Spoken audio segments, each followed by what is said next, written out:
All praises, all praises. Shalom, shalom, guys. Yes, we Shalom, family. yeah. Habari za mchana. Salamaah. Salama, salama. Zuri sana. So yes, we are here interviewing our good friends here on Zoom. We've been meaning to do this for a while now, but we are in Tanzania, in different regions. So this is new to us. So we're definitely gonna just go with the flow.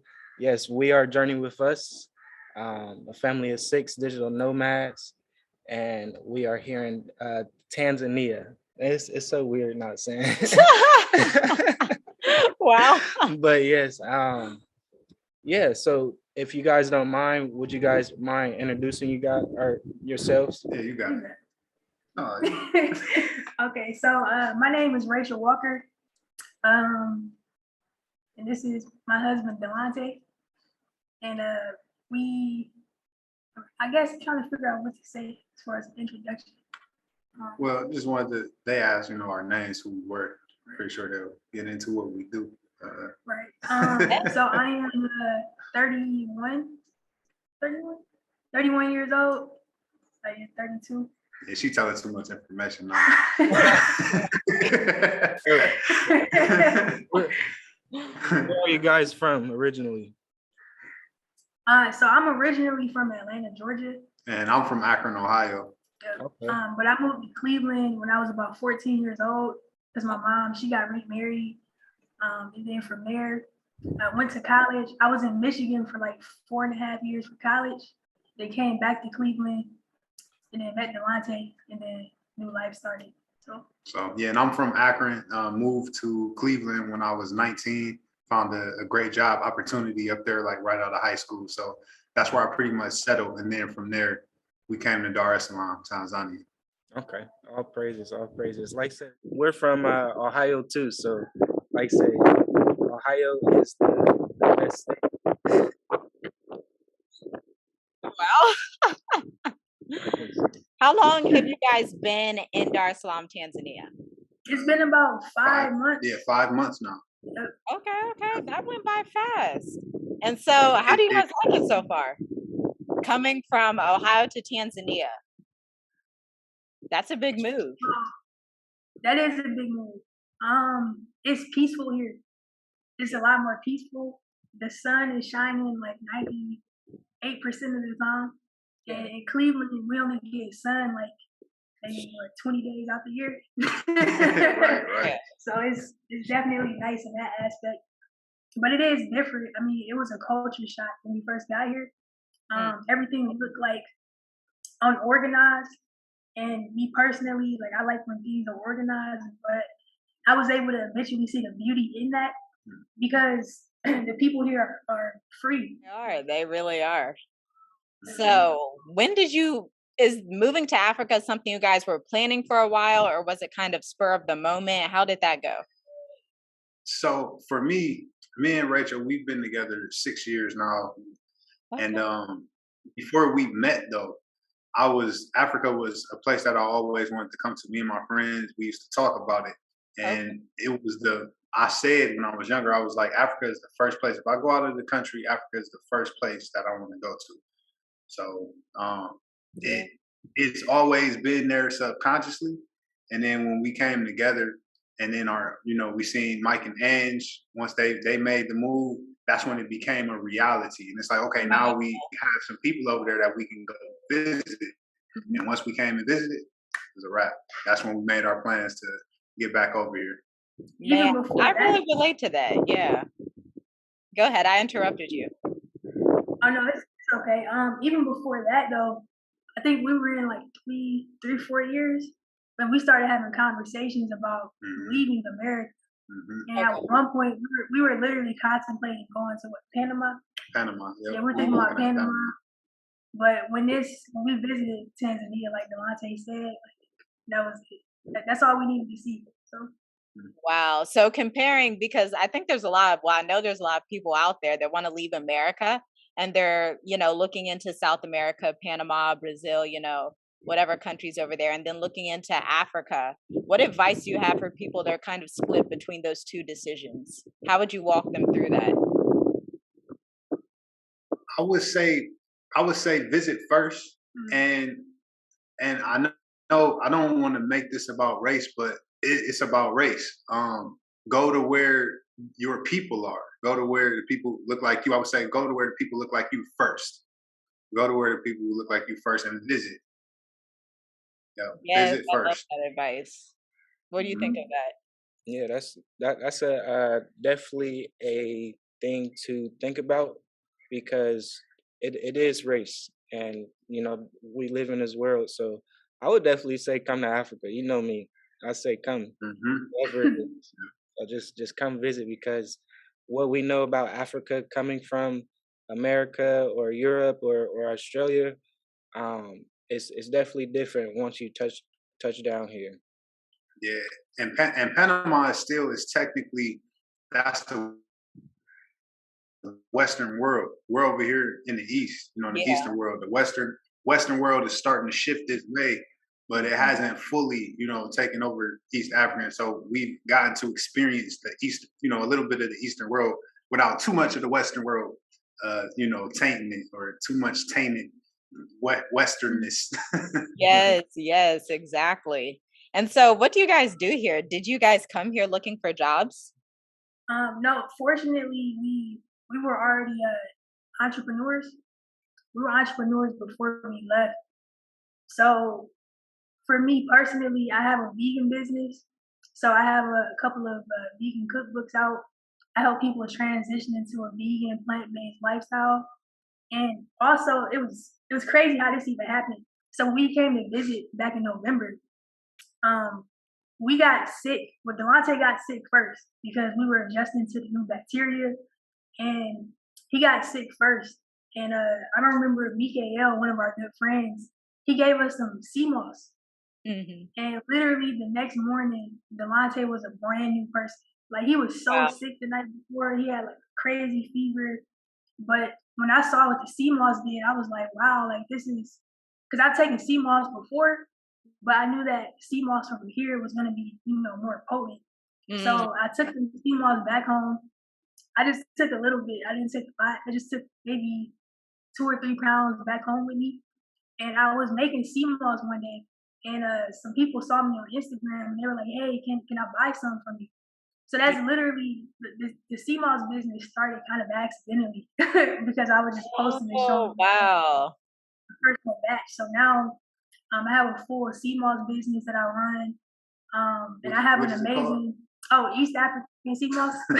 Yes, So yes. East African sea moss, and I have an amazing team of ladies back in Cleveland who actually handle the distribution and the fulfilling of the orders. So I have that business as Awesome. well.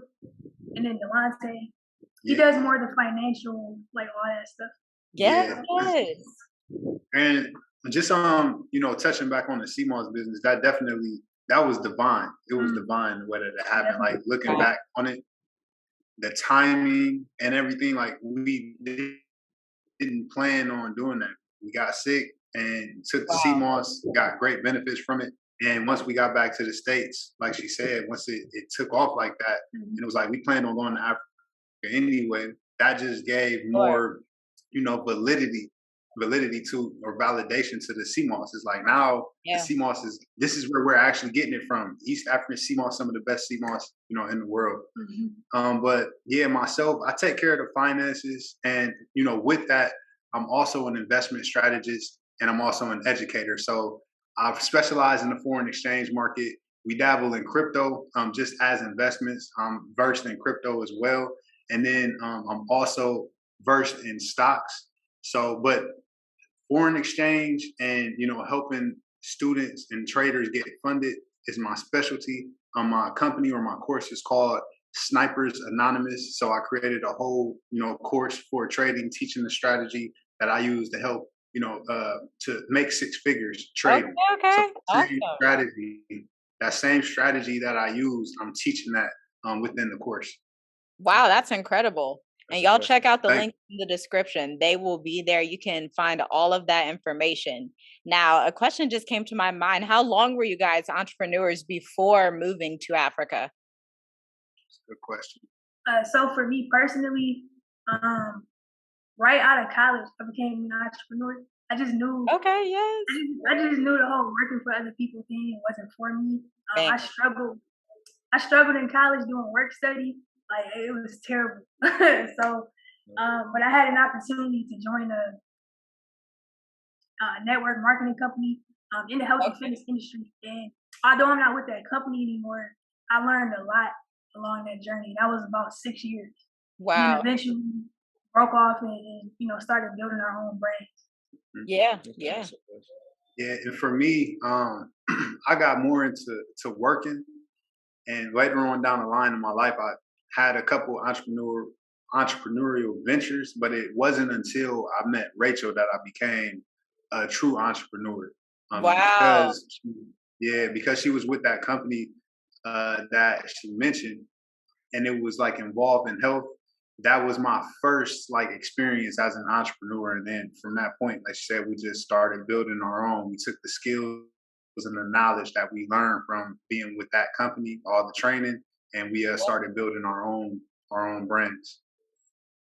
Yes, that's the way to do it. I think coming over here, it's better for people if they already have a business, especially if it's online, because most of what you do is online. Although you have the products you sell in the States, a big bulk of what you do, I know, Rachel, you're on Instagram and, you have the books, and then Delante, with the finance course. And even so, do you do consulting as well? Yes, I do. It's only $29, per half hour. And that's anything anyone wants. If they want help budgeting, or if they want education, on the foreign exchange market, investing, the 30 minutes or however long we go, whatever people want to know, I'll explain in that one-on-one meeting. Wow, that's awesome. So what made you get into finance? It's something that I've always been good with money. Okay. I've always been good with money. I've always understood the value of money. I mean, since I was like 13, 14, I'm raking leaves, shoveling snow, doing things, to earn money. So it really started when I was younger, and I've just always been good with managing money. And as I got older and I started to learn about, the technical terms and financial terms and things like that, I got better, better with it. That's incredible. And that's information. I think, with finance and then even starting businesses in health, those are the three main pieces of information people need while they're trying to transition to Africa, because without those three things, it'll be a very difficult transition. So the both of you, I want to ask you both, what advice do you have for people that are, watching this right now? They want to come to Africa. They don't necessarily have a business idea. They're trying to work it out. What finance and business advice would you guys give them? So the first thing that I would say is sit down with your partner, or, if you're by yourself, sit down and go over your finances, right? Go over your finances, see, what's coming in and what's going out, and then try to reduce the things that you don't need. So if there's things coming out of your finances that you don't need, reduce those things and exercise, discipline. You might have to stop the Netflix. You might have to stop going out to eat. If coming to Africa and leaving the country is something that you really want to do, make those sacrifices. And then start looking for different opportunities to make money online as far as online businesses. And I'll let Rachel get into that. Yeah, I was going to say, as far as that, really just sit down with yourself, pray about it, but really just figure out, okay, what am I good at? What is the problem? And can I provide a solution for other people? And then figure out from there, how can I create a business out of that? So for example, with my vegan business, I know there's a lot of people that want to transition into a plant-based diet. So it's like, okay, I can come out with cookbooks and make the meals look attractive to make people even want to go plant-based in the first place. And that was how I was able to make that a business. So really just figuring out what you're good at, what you're passionate about, and then making that into a business. That's incredible advice. Much needed. And so one last question I have. As you guys, so you said you're thinking about Panama, but you chose Tanzania because you had a friend here. Were you ever thinking about any other African countries? We were looking at Senegal. We were Okay. looking at Senegal, and we were looking at Ghana. Yep. Okay. Senegal and Ghana. Okay, that's cool. We were looking at Ghana and Gambia, but ended up coming here. Yeah. That's awesome. Are there any last comments that you guys want to say to the audience? I want to say if you plan on coming to Africa, come in the mindset of helping the people over here and providing something. Don't think about yourself. Don't think about what you can do for yourself. Think about what you can do for other people, because it's going to be returned to you for sure. But yeah, focus on what you can do for people. Don't come over to Africa or any country, but don't come over to Africa looking for a job. Don't come over here looking for a job, because the people over here are, they're looking for jobs. It's already very competitive. Come over here with a business, an online business established. Mm-hmm. Yes, yes. What about you, Rachel? What I would say is, if you want to come to Africa, you definitely need to come here with an open mind. Yeah. Because it's different. There are a lot of things that are different. There's going to be an adjustment period, and that's different for everybody depending on your background. But if you have an open mind, you'll have a much better experience. Even me, I'm still trying to get over like the lizards and the geckos. So I still even have my stuff. But definitely have an open mind, because it is different. But at the end of the day, it's better. So. Wow, this has been such a valuable interview. I hope the audience really picked up all the gems that y'all dropped, because that's basically the formula to come over here and stay here long term. And then you add in the health and wellness and the spirituality, and you're good to go. Like, that's everything you need. So tell the people how they can get in contact with you. So you guys can contact me on Instagram at vegan.auntie,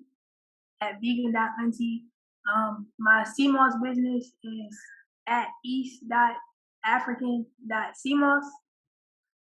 And then I have another Instagram. It's called at the Big V Project. That's my vegan business Instagram page.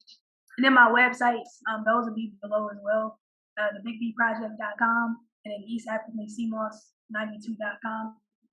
And then for me, just simple Instagram, I_rarely_miss. So I rarely miss, I_. Yep. So I rarely miss. In my bio, you can find a link that will connect you to our other platforms. We also have a YouTube as well. Okay. And we have the course. There get plugged into the whole network. Once you go to my page, you click the link, you'll see everything that you can get plugged into. Awesome. Thanks so much, guys. I'm so glad we got to interview you today. This has been an honor, an incredible time. You have anything you want to say? Yes, thank you guys for allowing us to interview you. It's been a blessing. Like I say, you guys taught me a lot also, just listening. So I hope everybody on here goes tuned in, really listens, sit down with yourself, pray, and really go over what you need to do if you're serious about making this move. Because thank y'all as well. Yeah, we appreciate y'all. Yeah, really. Thank y'all for considering us for this interview. Yes. We love y'all. Yes, love you love guys. Y'all too. All right, yes, fam. you guys just be safe. Continue to keep doing what you're doing. Continue to motivate people, and just continue to be blessed. Stay prayed up. Yes. Na kwako pia. Asante sana. All right, everyone. Shalom, Right, shalom, guys.